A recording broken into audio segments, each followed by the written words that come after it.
Amen. Magandang umaga po sa ating lahat. First Sunday na naman po ng March.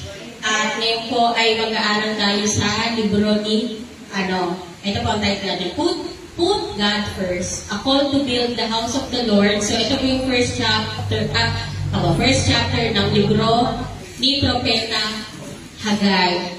Hagay 1:1-14 po tayo. So ang pag-aaralan po natin ay mula sa libro ni Propeta Hagay. Hageo po pala ito sa Tagalog. Ngayon rin lang namin nalaman ni Ate B. Alam ko lang yung nasa isip ko, meron palang librong Hagay. Ako din walang nalaman. Ito po yung pangalawa sa pinakamaiksi, kasunod ni Obadiah. Meron palang Obadiah. Meron pong mga minor prophets sa Old Testament. At may dahilan bakit sila nasa Bible natin ngayon. Napakahalaga po ng mensahe. Iniwan din po nila sa atin ngayon. Dalawang chapter lang po itong libro na ito at pupuntahan natin yung unang chapter ng libro ni Propeta Hagay. Alam ko nga po na hindi man po siya kasi sikat nila Moises, Abraham, si Apostle Paul. Pero napakaganda rin po ng istorya ng propeta ito. Napakaganda ng inambag niya sa paniniwala na meron po tayo ngayon. At para po mas maintindihan natin ng kaunti pa. Kasi ito po ay may kwento pa mula sa libro ni Ezra. Kasi sino ba sila ngayon? Parang wala naman akong kilala kasing Hagay talaga. Pasensya ka na ha. 15 taong Kristiyano lang naman ako. Okay. Ngayon, parang kung may background po tayo, dahil nga po, hindi talaga siya ganun kasikat. Meron po tayo ipapanood ng video. 2 minutes lang siya. Para may pamilya tayo sa istorya, sa kasaysayan ng libro ni Hagay. Panoorin po muna natin.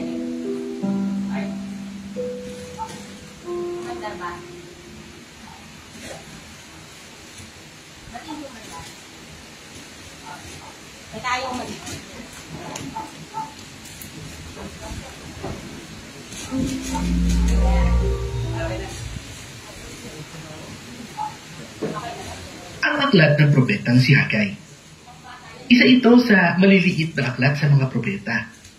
Pero mahalaga sa buong kwento ng Biblia ng mga Hebreo. Sa loob ng mahabang panahon, inaakusahan na ng mga propetang Hebreo ang Israel dahil sa paglabag sa kanilang kasunduan sa Diyos. Sinamba nila ang mga Diyos-Diyosan at laganap ang mga pang-aabuso sa lipunan. Nagbabala sila na ipapadala ng Diyos ang malaking imperyo ng Babylonia para sakupin ang Jerusalem, sirain ang templo at bihagi ng mga tao. At nangyari ang lahat noong 587 BC. Pero hindi pa natapos ang kwento. Naniniwala rin ang mga propeta na may pag-asa pa at balang araw ay ibabalik ng Diyos ang mga nakaligtas at binagong bayan, ang Israel. Mananahan sila sa bagong Jerusalem kung saan kasama nila ang presensya ng Diyos. Kapag titignan natin ang panahon ni Hagay, taong 520 BC, halos 70 taon pagkatapos ang pagkabihag, katatapos lang bumagsak ng imperyo ng Babylonia. At ang naghahari ngayon sa mundo ay ang Persya. Pinayagan nilang umuwi sa Jerusalem ng kahit na sinong Israelitang nabihag kahit hindi pa rin maayos ang lungsod. Kaya sa ilalim ng pamumuno ng punong pari na si Josue at Zerubabel, tagapagmana sa angkan ni David, umuwi ang isang grupo ng mga bihag at sinimulang ibangon muli ang lungsod at ang kanilang buhay. Naalala mo ang kwento mula sa aklat ng Ezra, Kabanata 1-6?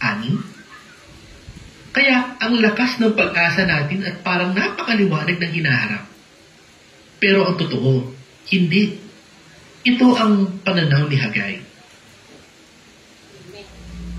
Ayun po, maiksi man po yung maiksi kasaysayan. Mga Israelita, tahimik lang sila sa kanilang bayan. Dumating ang mga Babylonia, sinakop sila. Pag sinasakop tayo, kukunin ng bihag, durog at sirang-sira ang Jerusalem. Alam niyo yung nangyari sa Marawi pagkatapos ng gera? Wala nang bahay. Wala na lahat. Wala na komunidad. Lahat na nakikita ng mata mo, puro, puro ruins. Yung nasirang buildings, nasirang lahat, nasirang church, nasirang bahay, nasira na po lahat. At bumalik sila dahil iba na po ang namumuno, mga taga-Persya na. ang Panginoon na ang Diyos natin, si Yahweh, tinatch ang puso ng ruler po ng Persia. Sabi niya, pabalikin mo na yung mga tao ko. Bumalik sila sa Jerusalem at bubuuin muli nila. So isipin nyo na lang, 70 taong ang bihag, makakabalik na tayo sa Jerusalem. Pagdating mo sa Jerusalem, ano to? Durog na durog, sirang-sira, paano tayo makakapagsimula muli? At binigyan sila ng Panginoon, binigyan sila ng provision na bubuo nila ang kanilang syudad muli. Pero, nagkaroon din po ng problema. Doon papasok si Hagay. Ang purpose po talaga ng libro ay nais ni Hagay na buuin muli ng mga taga-Israelita yung templo ng Diyos. Naalala niyo yung templo na pinagawa ni Solomon? Yung may mga ginto, nasira na yun, durog na yun. Kaya nung bumalik sila, nais ng Panginoon, buuin niyo muli yung templo ko. So yung mga taong bumalik, sinimulan naman nila yung templo. Isa yun talaga ang inuna nila, nilagyan nila ng pundasyon. Pero tumigil. Marami pong nangyari. Tumigil ang provision sa kanila. Tapos yung mga Samaritano sa kapitbahay, hinaharas sila. So yung pagbuhuli nila ng templo, naputol. So ayan na, sa mga nakakita na nagpapagawang bahay, di ba umunahin mo yung pundasyon, tapos saka mo bubuin. Sa kanila, hanggang pundasyon lang, iniwanan nila doon. Sabi ng mga Israelita, teka, wala na tayong pera, wala na tayong kakayahan na buuin to. Buuin muna natin yung mga bahay natin. Buuin muna natin na yung syudad natin, magkaroon ulit tayo ng merkado. Yung bahay natin, gawin ulit natin magaganda. Hanggang sa lumipas ang napakaraming taon, pundasyon pa rin ang naiwan sa templo ng ating Panginoon. Kaya po pumasok si Propeta Hagay. Nais ni Propeta Hagay, buuin natin muli yung templo ng ating Panginoon. 18 taon, hinayaan po nila na gano'n ang nangyari. Hagay 1:1. Ang aklat na ito ay naglalaman ng mga pahayag ni Yahweh sa pamamagitan ni Hagay. Noong 2 taon ng pagkahari ni Haring Dario sa Persia, noong unang araw ng 6 na buwan, si Yahweh ay nangusap kay Hagay para kay Zerubabel. Zerubabel na gobernador ng Juda, anak ni Sealtiel, at sa pinakapunong pari na si Josue, anak ni Jehozadak. Ganito ang pinapasabi ni Yahweh na makapangyarihan sa lahat. Sinasabi ng mga taong ito na di umano'y hindi pa napapanahon upang itayong muli ang templo. So napakaganda sana ng kwento nila. Kami mga Israelita, kawawa na naman, sinakop kami ng Babylonia. Pero alam yung Panginoon natin, niligtas tayo, pinalik tayo sa bayan natin Jerusalem. Napakaganda na ng kwento. Buuin natin muli yung templo ng Diyos. Doon tayo sumasambay. Napakaganda nito ng panahon ni Solomon. Ito yung pinakamagandang templo. Talagang ginastos ang maigi ni Solomon. Si David nga unang may plano, pero kay Solomon po naging buo. Buuin natin muli. Pero anong nangyari? Tinigil nila yung pagpapagawa ng templo ng Panginoon. Bakit? Ito po ang dahilan daw. Sabi nila, di umano'y hindi pa napapanahon upang itayong muli ang templo. Alam niyo ang tawag dyan? Palusot. Ano po yan? Excuse! Siguro kung ang Panginoon natin, di ba nasa langit, siguro kung mayroong jurot na anghel doon, alam mo, Panginoon, nagpapalusot lang yan sila. Anong hindi pa panahon? Kaya nga kayo pinalaya para buuin yung templo. Ilang taon ang lumipas, nandiyan na kayo sa Jerusalem, hindi nyo pa rin binubuo. Kaya tinatok ng Panginoon ang propeta niya si Hagay eh.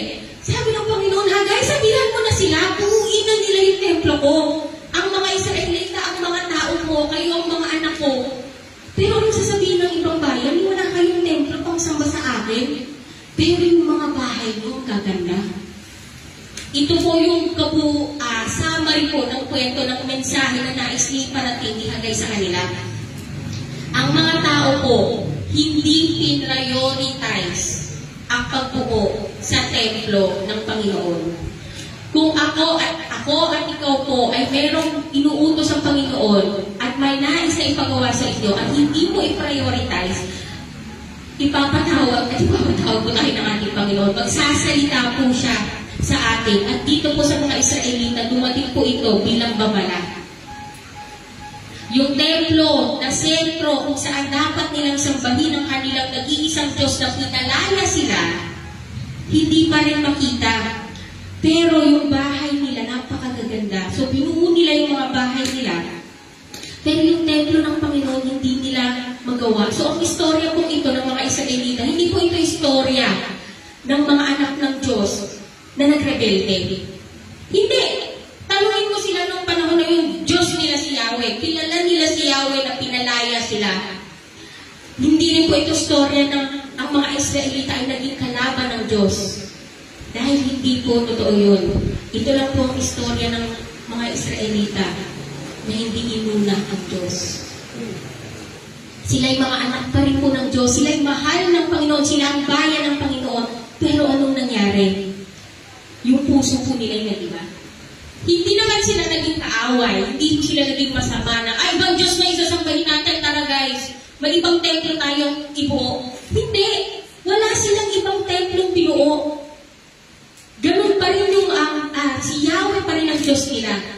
Pero hindi nila priority. Ano lang sila? Casual. Casual lang sila sa Diyos. Si Kristo, Diyos ko yan. Pero yung inuutos sa kanila, hindi nila ginawa. Yung puso po nila ang nagbago. Nais nilang buuin yung templo. Alam nila sa sarili nila, ito ang nais ng Diyos. Alam ko sa sarili ko na magsimba ako linggo-linggo. Alam ko sa sarili ko merong midweek services. Alam ko sa sarili ko tinatawag ako sa ministry. Pero, hindi pa panahon, sister. Saka na siguro ko magsisimba. Mahal ko naman ang Diyos. Araw-araw ko siyang kausap. Pero hindi pa napapanahon. Kung nandito si Hagay, baka pinuntahan ka na sa bahay. Sister, nung hindi pa napapanahon, ang tagal na nung panahon, hindi mo iniintindi. Ito po ang storya ng mga Israelita. Hindi po sila galit sa Diyos. Hindi sila kalaban ng Diyos. Pero hindi nila inuuna ang Diyos. Dahil ito ang katwiran nila, hindi pa napapanahon. Napakais ko, sister, ang ganda na. Grabe yung church, nakakatuwa. Ang dami na natin, sister. Ikaw, kaya naman magsisimba, sister. Hindi pa napapanahon. Sabi nga yun sa Hagay 1:2, hindi pa napapanahon. Ito po ang naisibarating ni Hagay sa kanila. Huwag na po tayong magdahilan, huwag na po tayong magpalusot. Kung nais ng Panginoon, buuin mo yung templo, buuin mo ang templo. Pinalaya po tayo ng Diyos dahil nais na tayo maging mga servant niya, mga tagapaglingkod, at hindi po tayo dapat gumawa ng kahit anong dahilan. Hindi po mali na buuin nila yung bahay nila. Hindi po mali na buhayin muli nila ang Jerusalem. Dahil nais ng Diyos yun. Gusto ng Diyos na magkaroon ka ng magandang buhay. Gusto ng Diyos magkaroon ka ng magandang trabaho. Gusto ng Diyos umayos ang iyong pamilya. Pero gusto ng Diyos, sana pag inaabot mo lahat ng pangarap mo, nauuna siya. Kasi doon nagkamali ang mga Israelita. Hindi naman mali ang ginawa nila na buuin ang Jerusalem muli na sinasabi natin durog na durog. Pero nais ng Panginoon, yung puso nila, sana ako pa rin ang una. At sana sa mensaheng ito, paalalahanan tayo na buuin muli natin yung kaharian ng Diyos. Noong unang-unang beses na tayo pinalaya ng Panginoon, noong unang-una natin nagkaroon tayo ng pagkakataon na buuin ang templo ng ating Panginoon. Napakasarap po sa pakiramdam, di ba? Yung unang Kristiyano ka pa lang, ang init-init mo sa Panginoon. Pero lumipas ang panahon at ito na yung nagiging bungang bibig natin. Hindi pa napapanahon na bumalik ako sa ministry, na bumalik ako sa church, na bumalik ako sa paglilingkod. Pero hindi po yun ang nais ng Diyos. Nais ng Diyos na ang kilos natin, ang pagsunod natin, ay merong ibig sabihin na tayo pa rin yung mga anak niya, ang mga minamahal niyang anak na pinalaya sa dati nating mga buhay. At nais ng Diyos na sana, sa araw-araw, sa bawat gawain natin, ang Panginoon ang ating inuuna. Ngayon po, manalangin po muna tayo bago magsimula introversion. Panginoon, maraming salamat po sa araw na ito. Samahan niyo po kami lahat, Panginoon, sa pagbulay-bulay po, Lord God, ng mensahe ni Haggai, Panginoon, sa amin, Lord God. Ang propetang ito, Panginoon, ay pinadala niyo sa mga Israelita, Lord God, upang buuin ang templo, Panginoon. Kaya po nais po namin, Lord God, ang bawat isang nandito na inyong anak, Lord God, gamitin niyo rin kami, Lord God, sa pagbuo ng templo, Lord God, sa oras na ito, Panginoon. Nawa, Panginoon, buksan niyo ang mga puso at isipan ng bawat isa, Lord God, at nawa, Panginoon, ay samahan kami ng inyong Espiritu mula umpisa hanggang matapos, Lord God. Ito lamang po ang aming dalangin in Jesus' name. Amen. Amen. So, nais mo, ngayon, Panginoon, nabuuin natin yung mga templong sinimulan natin. Paano natin gagawin yan? Put God first. Unahin natin ang Panginoon. Haggai 1:3, dahil dito sa pamamagitan ni Propeta Haggai ay sinabi ni Yahweh, tama ba na naninirahan kayo sa magaganda at maayos na bahay, ngunit wasak naman ang aking templo? Tama ba na ikaw ang ganda-ganda ng bahay mo, ng tirahan mo, pero yung templo ko, sabi ko, nung kayo'y pinalaya, buuin niyo muli yung templo ko na napakaganda nung panahon ni Solomon. Buuin niyo ulit. Pero anong ginawa niyo? Pundasyon lang, tapos tumigil na kayo, tapos inasikaso niyo na yung bahay niyo na pinaganda niyo maigi. Ayan o, magaganda at maayos. Ngunit wasak naman ang templo ng ating Diyos na si Yahweh. So ito po yung nais sasabihin ng mga verse na ito. Muli, hindi po ang issue dito yung magandang bahay. Ay, sabi sa Haggai, ayaw ng Diyos ng magandang bahay. Tigil yan, tigil yung pagpapaganda ng bahay. Hindi po yun ang mensahe ng Panginoon dito. Hindi po ang mensahe ng Panginoon na magkaroon tayo ng pangit na bahay. Tapos pagandahin lang natin ang pagandahin yung church. Pabayaan natin yung mga bahay natin. Hindi po yun ang mensahe dito. Ang issue po dito, hindi bahay. Ang issue po dito, puso. Ang issue dito, puso ng mga Israelita ng oras na yun. Alam ng Diyos na sa paglipas ng taon, hindi na siya ang una. Alam ng Diyos na sa paglipas ng panahon, hindi na siya ganun ka-iniintindi ng mga anak niyang mga Israelita. Iba na ang nais nilang unahin, nais nilang pagandahin ang sarili nilang bahay, nais nilang bigyan ng comfort ang kanilang mga sarili at ang mga pamilya, kapalit ang templo ng Diyos. Huwag po natin sana ipagpalit ang calling natin, ang nais ipagawa natin sa atin ng Diyos para sa mga bagay na personal. Alam ng Diyos ang lahat ng nais mo. Alam ng Diyos ang mga pangarap natin. Alam ng Diyos na nais mo ng maayos at magandang buhay. Pero huwag po natin kailanman ipagpalit ang Diyos para doon. Huwag po natin ipagpalit ang ating Diyos na siyang dahilan ng lahat ng pagpapala natin. Para po masabi natin, o sister, o sige, nagigets na kita, uunahin ko na ang Diyos. Ito na ako, sister, Christian na ako, uunahin ko na. Paano ko ba uunahin ang Diyos? Paano ko ba mapaprioritize ang Panginoon? Marami kong ebidensya, para ko masabi na inuuna mo ang Diyos, para hindi naman tayo masabihan ni Haggai ng ganito. Ang isa po ay makikita natin kung paano natin nilalaan ang oras natin. Meron po tayo pare-parehas na 24 hours. Ilan lang sa Diyos doon. Saan natin ginagastos ang pinansyal natin, ang pera natin? Lahat po tayo dito, bawat isa, alam ko, pinagpapala ng Panginoon sa araw-araw. Nasa ng Diyos doon. Sa ating pong emosyon, saan tayo pinakamasaya? Saan tayo humuhugot ng lakas? Nasa ng Diyos doon. Para po sa ating iniisip, sinasabi sa araw-araw, nasa ng Diyos doon. Kung masasagot mo po ngayon sa oras na ito na nahihirapan nga ako, sister, ipasok ang Diyos. Ito po yung mensahe ni Haggai. Unahin mo ang Diyos. Hindi po kailanman magiging huli ang lahat. Ngayong oras na ito, kung nagpaisip natin na ang Panginoon ngayon hindi na sentro ng buhay ko, pwede po tayong magbago. Pwede po natin ayusin ang ating pag-iisip, ang ating pananalita, ang ating paghawak ng pinansyal, ang ating paghawak ng oras. At mapakita natin sa Diyos natin na pinalaya tayo, pinagkaloob ang lahat, ang buhay niya. Nasa buhay natin. Lord, ikaw ang una. Ikaw ang number one. Ikaw ang pinakamahalaga. Ito ang buhay ko ngayon. Dahil nais po natin buuin ang kaharian ng Diyos. Baka ang binubuo mo kaharian mo. O baka kaharian ng kapitbahay mo. Kasi siya yung gusto mong patunayan na mas magaling eh.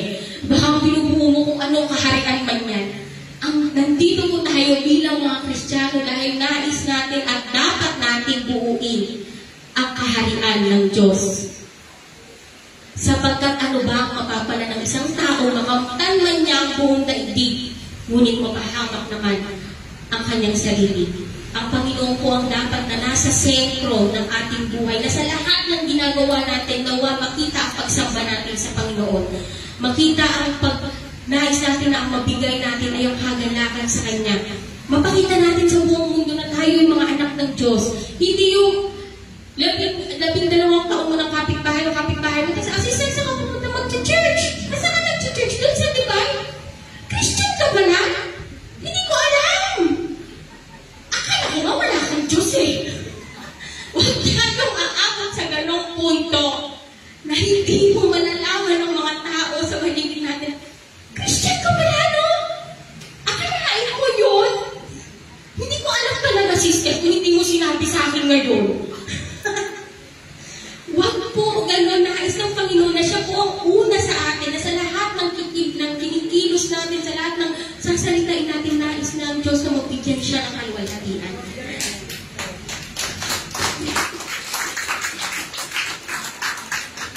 Muli, hindi po inaalis ng Panginoon ang ating anak buhay, ang ating pamilya, ang ating mga kaibigan.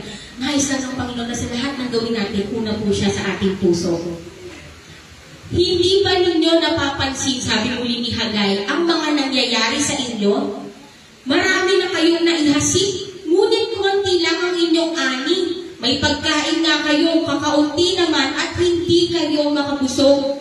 Kumikita nga ang manggagawa, ngunit kinukulang pa rin siya. Pamilyar ba yung kanyang eksena? Kumikita nga ako, pero kulang. Nakasahod ko lang ngayon ng katapusan eh. Ang tagal ng akilse, no? Grabe, sister. Ubus na agad. Ayan po, pamilya ng mga Israelita dyan dahil sila din kumikita nga. Ngunit kulang. Bakit ganyan? Dahil ang isang Kristiyano na inuna ang interes ng sarili kaysa sa Panginoon, lahat po ng pagod mo, lahat ng gagawin mo, nakakalungkot man, pero ito ang totoo, lahat po yan ay walang kabuluhan. Wala pong mapupuntahan ang pagod mo, ang efforts mo, pag hindi mo inuna ang Panginoon. Grabe ka naman, sister, parang masyadong masakit naman yun. Wala akong magagawa. Hindi ako yun. Ito ang ating Panginoon ang nagbaba ng mensahe na niyan kila Hagay. Pag ang tao ng Panginoon, oras na unahin mo ang sarili mong interes, kahit anong kayon mo, kahit anong pagkain, hindi ka mabubusog. Kumikita ka nga, pero kulang pa din.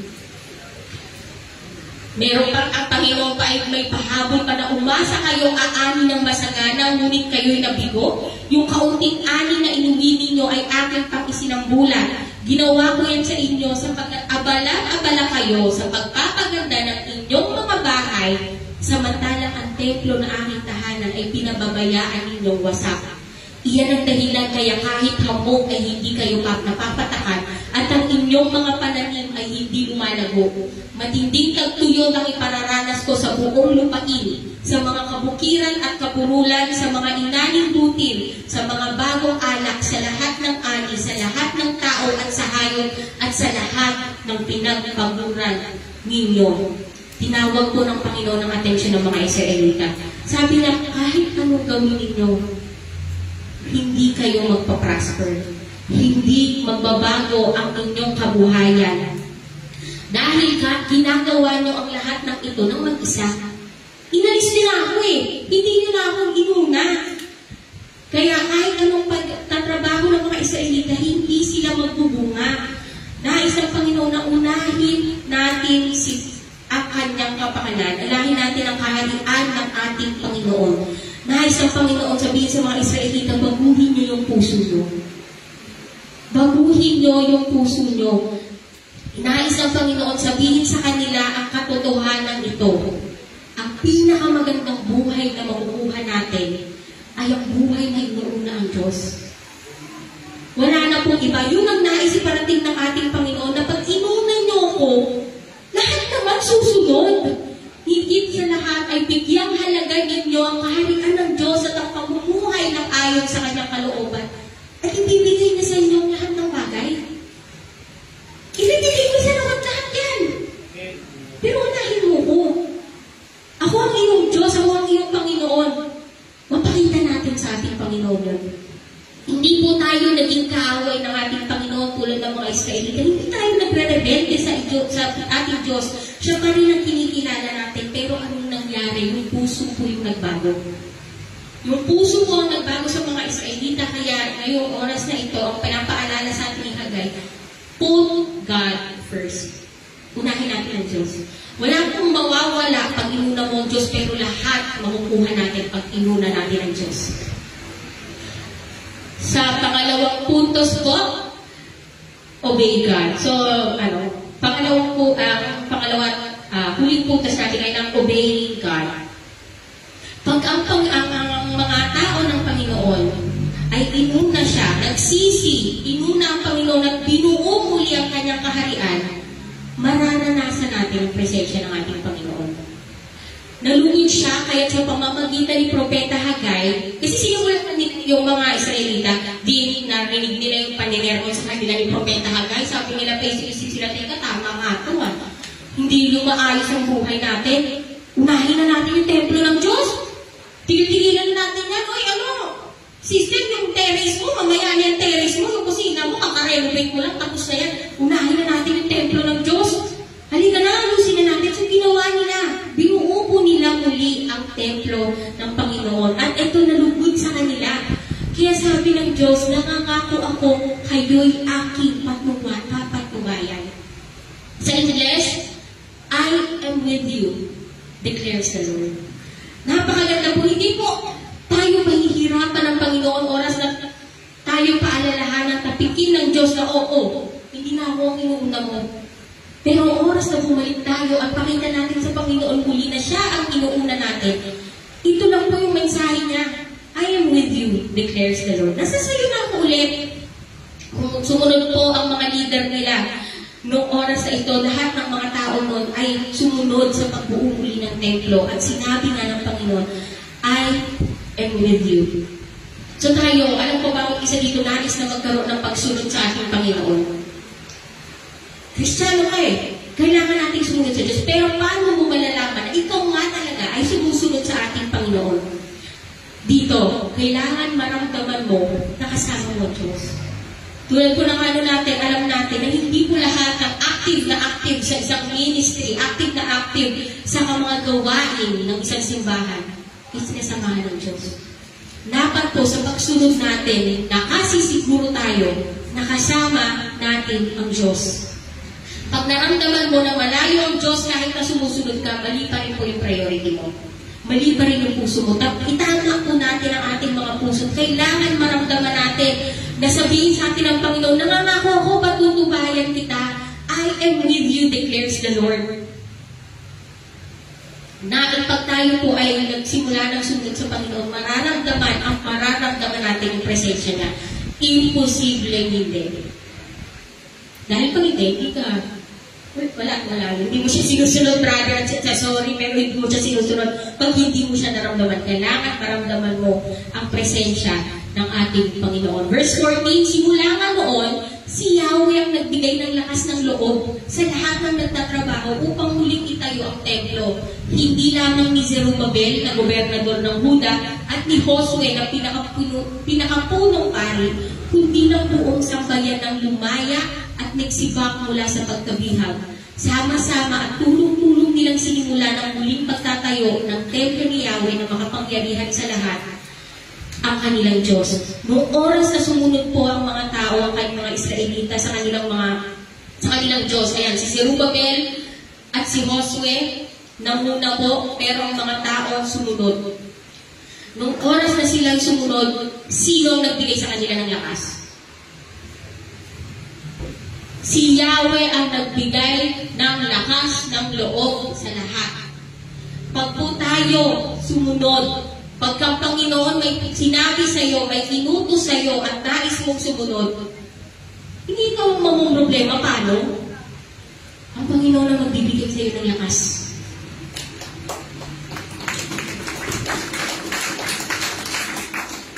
Oo nga, sister ang maganda yun talaga, sumunod sa Diyos. Pero paano? Wala akong pera. Wala akong oras. Wala akong paraan para sumunod sa Panginoon. Pag ikaw inutusan ng ating Panginoon, pag nais niyang ikaw ay maging parte ng pagbuumuli ng templo niya, siya ang magbibigay sa iyo ng lakas. Sa Panginoon po ang magbibigay sa iyo ng pinansyal, ang Panginoon magbibigay sa iyo ng lakas ng loob, ang Panginoon magbibigay sa iyo ng talino at wisdom. Hindi po tayo ng problema. Ang Panginoon ang nagsabi sa iyo, nagutos sa iyo 100% sa pagbuo ng kingdom na inuutos sa iyo ng Panginoon, magpo-provide siya. Magpo-provide po ang Panginoon upang tayo sumunod sa Kanya. Pag tayo po ay inuna natin ang ating Panginoon, ginawa na natin ang mga bagay na nais niya sa atin. Unahin natin ang Diyos sa buhay natin sa araw-araw. Maglingkod tayo ng buong puso. Itaas natin ang ating Panginoon sa oras natin, sa talento na meron tayo, sa pinansyal. Sasamahan tayo ng Panginoon at kailanman hindi Kanya pababayaan. At ito po ang nangyari sa Jews po na nakatira po sa Jerusalem.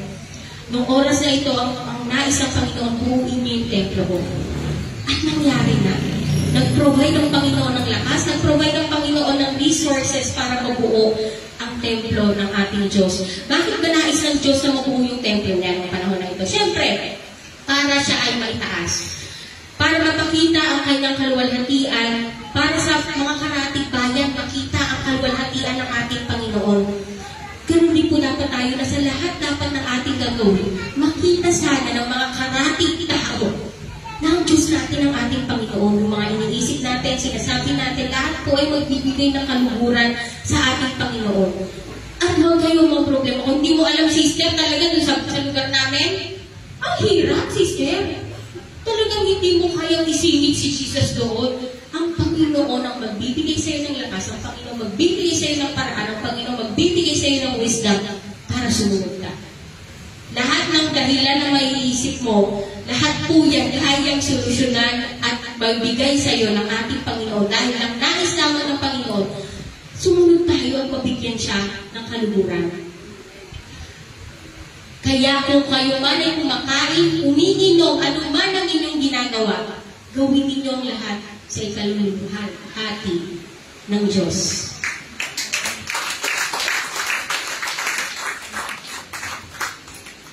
Nais ko pong tapusin ito. Ngayon, di ba? Noong panahon po nito, after po ng Haggai chapter 1, sa verse 2 po, ay binubuo na po nila ang templo. Sila po ay yung mga Israelita po ay sumunod sa ating Panginoon. Sila ay nagsisi sa lahat ng pagkukulang nila sa Diyos. At binuo nila yung templo. Sama-sama, tulong-tulong, unahin natin ang templo ng Diyos. Pero habang binubuo nila, humina ang loob nila. Sino sa inyo ang nakakaalala sa maringal na kaninningan ng naunang templo? Maihahambing ba ninyo ang kagandahan noon sa itsura ng templong ito ngayon? Wala itong sinabi sa naunang templo. Napakaganda kasi yung ginawa ni Solomon Napakaganda po ng ginawang templo ni Solomon. At nung binubuo na nila, sumusunod sila. Napakaganda na po ng puso ng mga Israelita. Sumusunod na sila. Pero habang binubuo nila, nakakapanghina naman.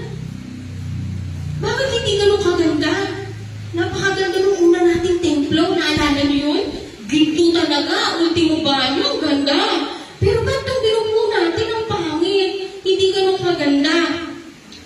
Pero ito ang mensahe sa kanila ng Panginoon. Gayon may magpalakas ka, Zorobabel, sabi ng Panginoon. Magpalakas ka, Josue. Magpalakas kayo, kayong buong bayan sa lupain, sabi ng Panginoon, at kayo'y magsigawa. Sapagkat ako'y sumasa inyo, sabi ng Panginoon, ng mga hukbo. Ayon sa salita na aking itinipon sa inyo, nang kayo'y magsilabas sa Egypto, at ang aking espiritu ay nananahan sa inyo. Huwag kayong matakot. Sa loob po ng 2 linggo, tayo po ay magsiselebrate ng ating 19th anniversary. Sabihin niyo sa katabi na happy anniversary! 19 years na po ang Divine Will Church.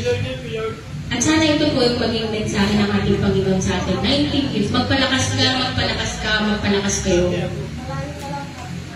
Minsan po nakakatakot eh. Tayo po 11 na taon na po na simbahan. Napakalagang milagro na po nasaksihan ng simbahan ito. Pero hindi po rin may mawawala minsan papasok at nakakatakot po. Pero ito ang mensahe ng ating Panginoon. Magpakalakas ka, magpalakas ka, magpalakas kayo. Hindi po dapat tayo matakot dahil ang Panginoon ay tutupad sa kanyang mga pangako. Ang templo nila ngayon hindi gano'ng kaganda. Pwede sabihin ko yung ngayon na, ba't gano'n? Parang dati, mas madami tayo. Mas malakas. Mas maraming nagmi-ministry. Pero sabi ng Panginoon, huwag ngayong panghinaan ng loob. Magpalakas ka, magpalakas ka, magpalakas kayo. Minsan maiisip mo, 19 years na po ang Divine Will Church. Pero yung grabe yung ibang church na ang ganda-ganda na. May building na silang malaki. Tsaka ano? Centralized. Bakit yung atin hindi? 19 years na. Pero ito po ang mensahe ng Panginoon eh. Magpalakas ka, magpalakas ka, magpalakas kayo. Sapagkat ako'y sumasa iyo. Aking espiritu ay nananahan sa inyo, huwag kayong matakot. Nais kong palakasin ang loob ng bawat isa ngayon, na ang bawat isang nandito, ang bawat simba natin, ang bawat ginagawa natin para sa ating munti, pero masayang simbahan, ang ministry natin, ang minsan tingin mo maliit, ang minsan malaki. Gusto kong sabihin sa inyo na lahat ng ginagawa natin sa pagsunod ng ating Panginoon ay magkakaroon po ng napakagandang bunga ba ng araw. Tayo lang po ay dapat magpalakas, magpalakas, magpalakas dahil kasama natin ang Diyos. Siya po ay sasamahan tayo ng kanyang espiritu po ay kailanman hindi tayo iiwanan. Hindi ko po alam kano po tayo, ilang beses tayo napanghinaan ng loob. Kahit po yung ating pastor, dalawa po natin pastor, hindi ko alam ilang beses sila napanghinaan ng loob. Hindi po madali talaga sumunod sa Diyos. Alam ko bawat isa dito, napakahirap talaga minsan na mag-share ka sa word of God. Wala kang nakikita. Magpagod ka, magsikap ka, wala kang nakikita. Minsan naisip mo, bakit sila ang dali-dali? Nagpubunga agad. Pero ito ang sabi ng Panginoon, magpalakas ka, magpalakas ka, magpalakas ka. Tutulungan po tayo lahat ng ating Panginoon. Di ko alam ilang beses na tayo napanghinaan ng loob. Di ko alam ilang beses tayo nasabihan ng mga bagay na dapat itigil na natin ang pananampalataya natin.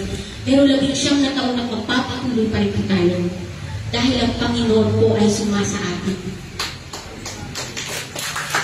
Ang Panginoon ang tutulong sa atin na maglingkod.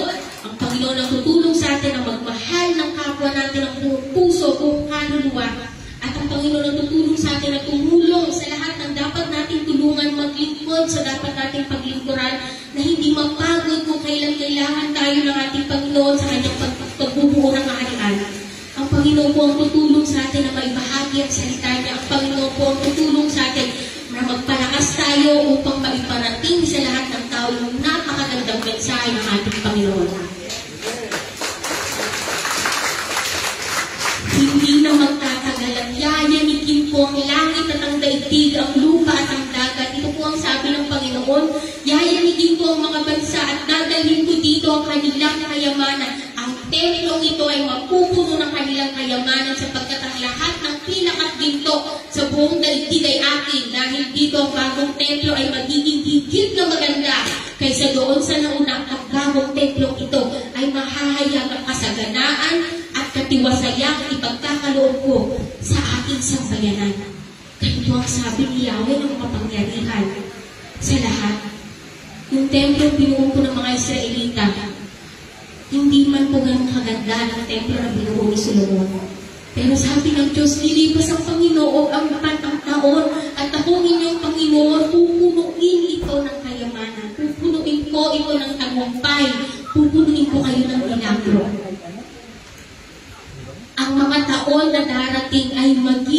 higit pa sa taon na lumipas. Ito po ang mensahe ng Panginoon sa Divine Church. Tayo po ay pwedeng magpahinga sa katotohanan na sa pagsunod natin, bawat pagsunod natin ay magbibigay ng kaluwalhatian sa Diyos. At ang pagsunod natin na nagbigay ng kaluwalhatian, hindi lang po matatapos sa atin hanggang sa susunod pang henerasyon. Sa anak mo, sa apo mo, at sa susunod pang mga taon, napakarami pong milagro na pakita ng Panginoon sa simbahan ito. Napakaraming milagro ang pinakita sa atin sa mga buhay natin. At sana maalalahanan tayo ngayon at unahin natin ang Diyos. Unahin natin ang Panginoon. Nasaan ba talaga siya sa buhay natin? Bakit nandito ka pa rin hanggang ngayon, sister, brother? Bakit nandito ka pa rin bawat Sunday? Sana makita natin dahil inuuna natin ang ating Panginoon. Siya po ang pinaprioritize natin. Nais natin ngayon na siya po ang unahin, siya po ang sundin. Dahil ang Panginoon ay kailanman di maghahayaang masayang ang bawat pagsunod ng anak niya. Bilangan ko, magandang umaga at happy 19th anniversary po sa atin.